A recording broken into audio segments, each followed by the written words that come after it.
Agoy kasayang sa saging na hinog ra gyud diri sa punuan. Moto nakaunahuna lang kog harvest ug ibaligya. Maayo na lang mahalinan tagamay unya mapuslan. Kaysa mga hinog ug mga lata ra diha sa punuan ang makapahimulos og kaon kinirang mga langgam.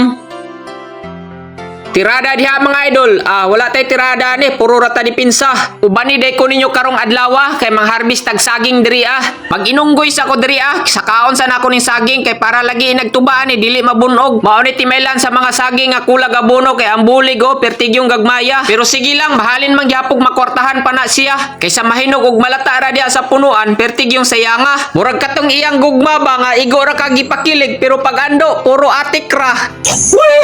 Ug dira nga side nagpalaban akog motor kay di na gyud makayag di manog lukdo kay lagyo kayo ang uban. Mga buktot mabutag manumanuho na tug lukdo ning saging asta ra ba gyud ning bugata. Paghuman dira timo-timo sa tagsaging para ingnon ba.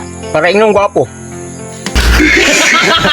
Alright, rock and roll to the world. Pila ray sugilano na plastar na ang saging ato na nang tabunag mga dahon diha para dili mainitan. Nya mao ra to, bye-bye na amping mo kanunay palangga ta mo.